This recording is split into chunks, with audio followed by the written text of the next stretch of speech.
हम वो हैं जो पहाड़ों का भी सीना चीर देते हैं। देखो, ये पत्थर भी हमारे हुनर के आगे सर झुकाते हैं। हमसे ज्यादा ताकतवर कोई नहीं। हम पहाड़ों को तराश कर घर बनाते हैं। हमें कौन नुकसान पहुंचा सकता है?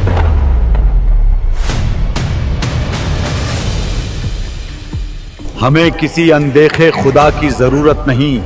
हमारे ये देवता ही हमारे खुदा हैं। हमारे बाप दादा इन बुतों की परस्तिश करते आए, इसलिए हम भी वही करेंगे। हमें किसी के बहकावे में नहीं आना है।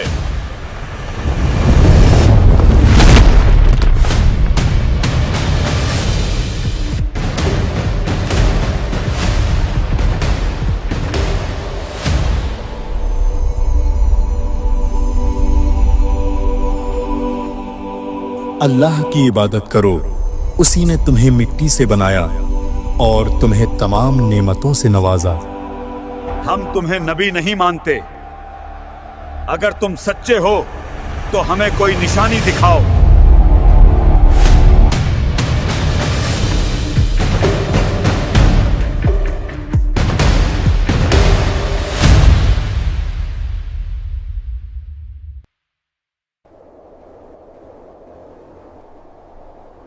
हजारों साल पहले अरब की सरजमीन पर एक ताकतवर और दौलतमंद कौम बसती थी, और वो कौम थी कौम समूद। ये लोग ऊंचे ऊंचे पहाड़ों को तराश कर उनमें अपने महल बनाते थे। उनके जिस्म बहुत बड़े, कद लंबा और ताकत बेहिसाब थी। हर तरफ उनकी ताकत, कारीगरी और शान शौकत के निशान बिखरे पड़े थे। लेकिन ताकत और दौलत के साथ उन्हें घमंड भी आ गया था। हम किसी से नहीं डरते। हमारे जैसी ताकत दुनिया में किसी के पास नहीं, और नहीं किसी के पास इतनी दौलत है।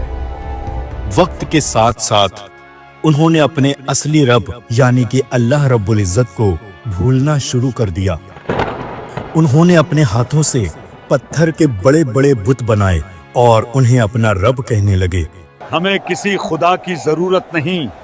हमारे ये देवता ही हमारे लिए काफी हैं। हमारे बाप दादा इन बुतों की परस्तिश करते आए, इसलिए हम भी वही करेंगे। हमें किसी के बहकावे में नहीं आना है। सारी जमीन पर उनकी आवाज गूंजती थी, लेकिन दिलों में अंधेरा फैल चुका था। झूठ बोलना, चोरी करना और एक दूसरे का कत्ल कर देना उनका रोज का काम था। औरतों के दिल में खुदा का डर दूर दूर तक नहीं था।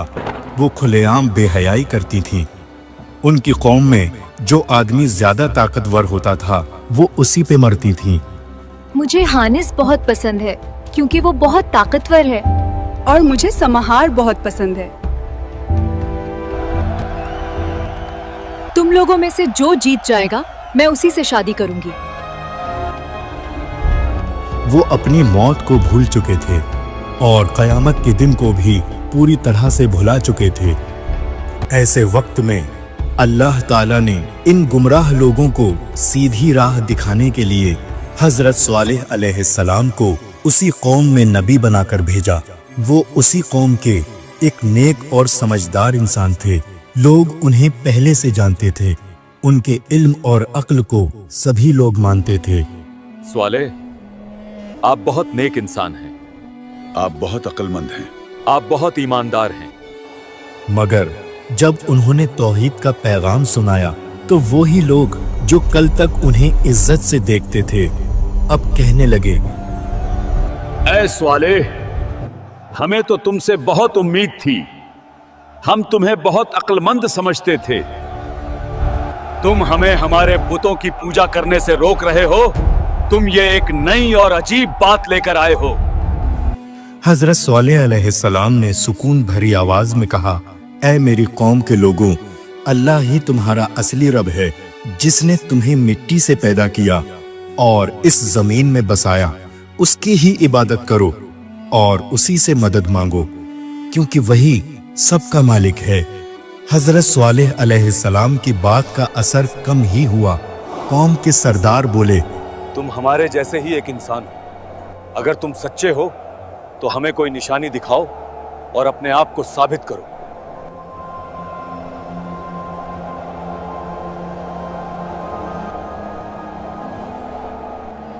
حضرت صالح علیہ السلام نے کہا، اے میری قوم کے لوگوں، اگر میں تمہاری مانگی ہوئی نشانی دکھا دوں کیا تم ایمان لاؤ گے اور اللہ کی راہ پکڑ لو گے؟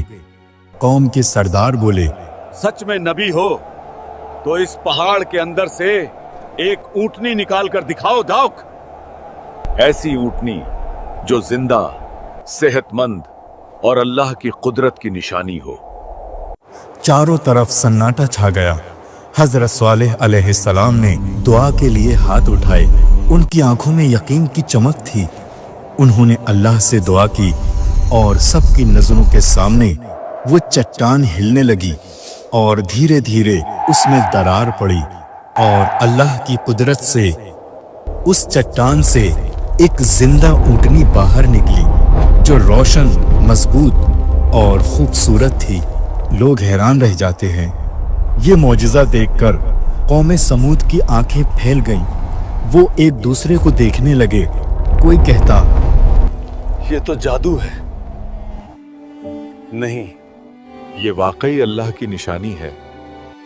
حضرت صالح علیہ السلام نے کہا، یہ اونٹنی تمہارے رب کی نشانی ہے، اسے تکلیف مت دینا، اسے اللہ کی زمین میں آزادی سے چرنے دینا، اور اس کا پانی پینے کا دن الگ ہے جیسا کہ اللہ نے حکم دیا ہے۔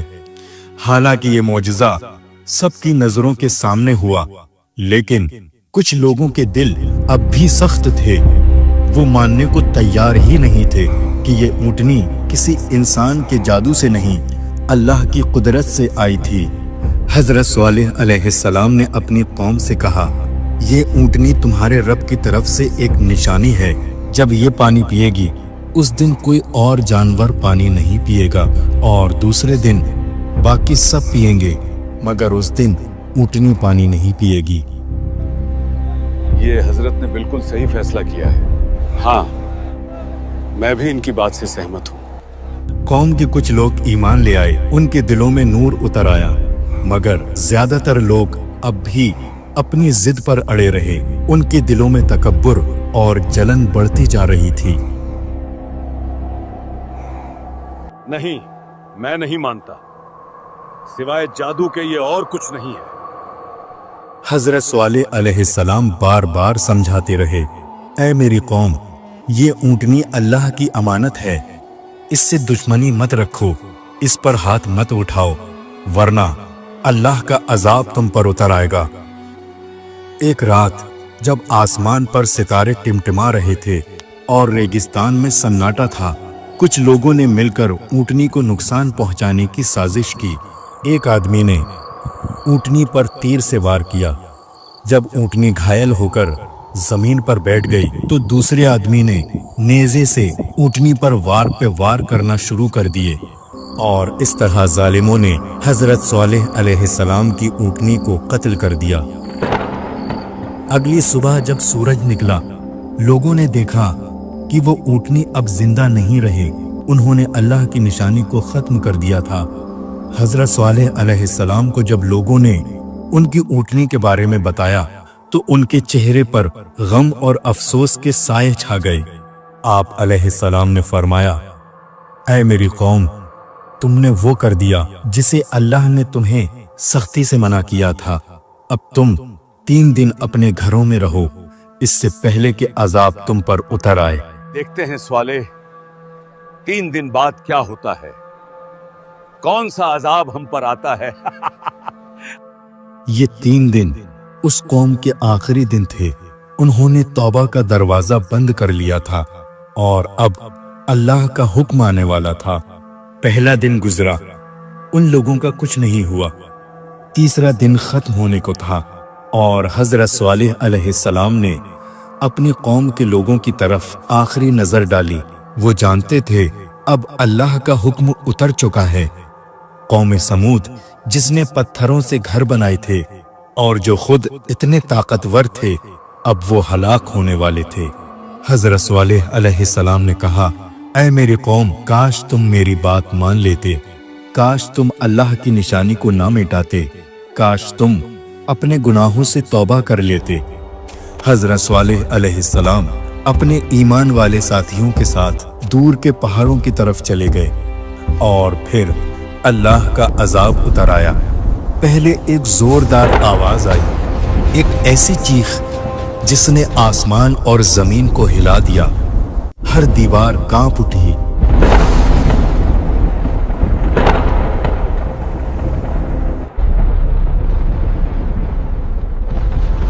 उनके बड़े बड़े मजबूत पहाड़ों में बने हुए घर गिरने लगे। तूफान उठा जिसने उनके शहरों, उनके मकानों, उनके बागों सबको रेत में मिला दिया। कौम समूद जो कभी पहाड़ तराश कर महल बनाती थी, अब खुद रेत के जर्रों में बिखर चुकी थी। जब तूफान थमा तो बस सन्नाटा रह गया। जहां कभी आवाजें, हंसी और ताकत का घमंड था, वहां अब सिर्फ खामोशी थी। हजरत स्वालेह अलैहिस्सलाम और उनके साथी लौटते हैं, उजड़ी हुई बस्ती को देखते हैं। हजरत स्वालेह अलैहिस्सलाम ने अपने हाथ आसमान की तरफ उठाए और कहा, ऐ मेरे रब, मैंने उन्हें तेरी राह दिखाने की कोशिश की, मगर वो खुद अपने गुनाहों में डूब गए। इस तरह वो कौम जो कभी दुनिया की सबसे ताकतवर कही जाती थी, अपनी नाफरमानी की वजह से मिटा दी गई। उनकी ताकत, उनकी दौलत, उनका घमंड सब कुछ रेत में मिल गया। हजरत स्वालेह अलैहिस्सलाम अपने ईमान वाले साथियों के साथ एक नए इलाके की तरफ चले गए। वो हर जगह लोगों को ये नसीहत देते, ऐ लोगों, घमंड मत करो, अल्लाह की निशानियों से इनकार मत करो, क्योंकि जो खुदा को भूल जाता है वो खुद मिट जाता है। आज भी मदइन स्वालेह के पहाड़ों में वो निशान बाकी हैं जहां वो कौम रहती थी जो पत्थर तराशती थी, और आज वो पत्थर उनकी तबाही की गवाही देते हैं। प्यारे दोस्तों, ये था वाकया हजरत स्वालेह अलैहिस्सलाम और कौम समूद का। उम्मीद है ये वाकया आपको जरूर पसंद आया होगा। इस वीडियो को लाइक करें, कमेंट करें और शेयर करें ताकि और लोग भी इससे सबक ले सकें। हमारी अगली वीडियो में हम एक और नबी की कौम की दास्तान लेकर आएंगे, इसलिए हमारे चैनल को सब्सक्राइब करें। अस्सलामु अलैकुम व रहमतुल्लाहि व बरकातुहू। ये तो जन्नत का सफर है।